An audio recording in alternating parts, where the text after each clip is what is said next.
Bab 667. Sementara yang lainnya gemetar ketakutan saat menyaksikan adegan tersebut. Dia adalah Mahaguru dari kota Majaya. Tetapi pada akhirnya dikalahkan oleh Adril. Idolaku hebat. Mengalahkan semua yang berada di tingkat bawah Master Puncak. Teriak Aurel dengan penuh semangat. Ini adalah kekuatan sebenarnya dari Mahaguru Adril. Luar biasa sekali. Ketika semua orang menatap Adril, terlihat rasa kagum yang mendalam di mata mereka.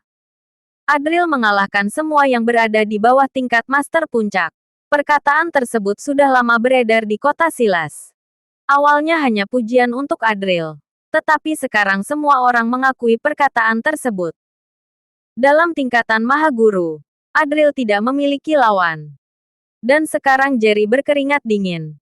Lalu dengan gemetar dia memohon ampun kepada Adril. Mahaguru Adril, tolong ampuni aku.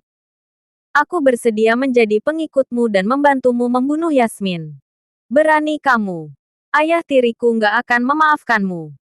Yasmin berteriak dengan suara gemetar dan terus berjalan mundur. Matanya penuh dengan rasa ketakutan.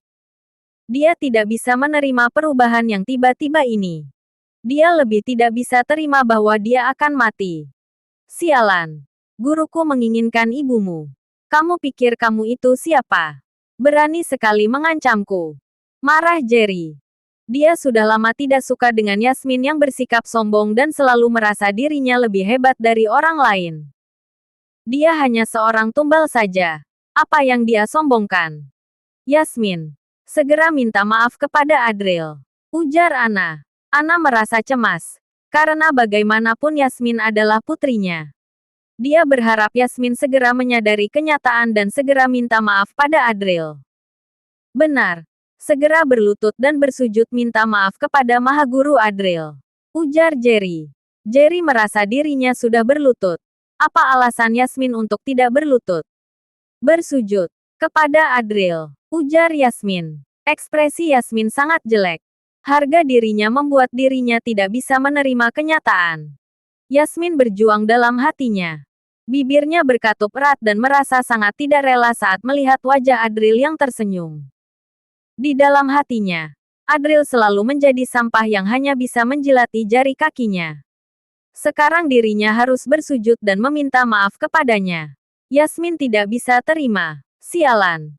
Cepat berlutut.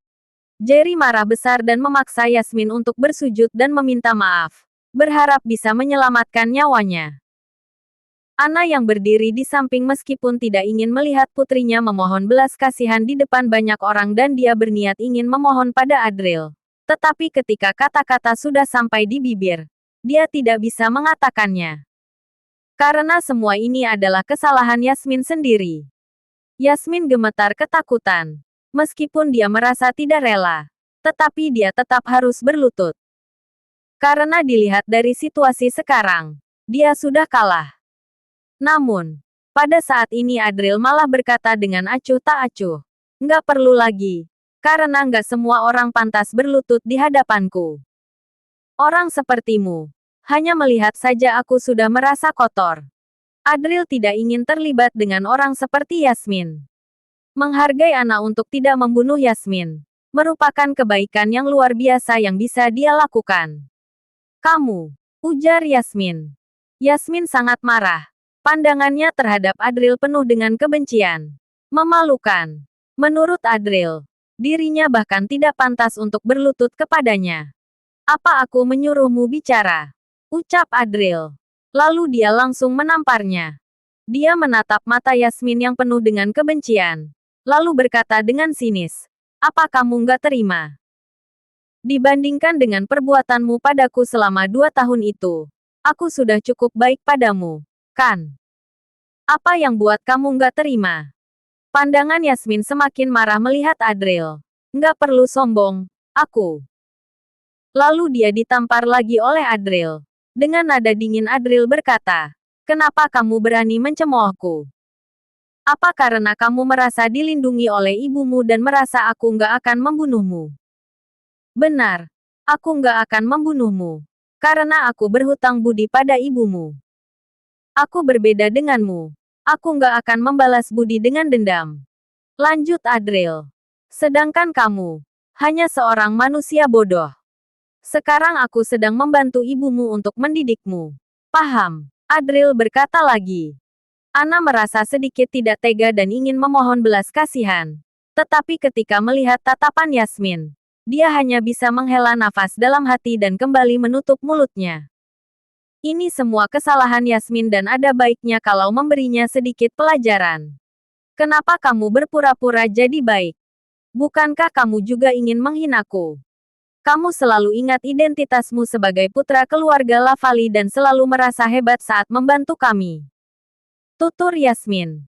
Dengar, aku nggak pantas. Aku jauh lebih unggul dari kamu. Aku telah menginjakmu selama 2 tahun dan di masa depan kamu masih akan kembali kuinjak. Lanjut Yasmin.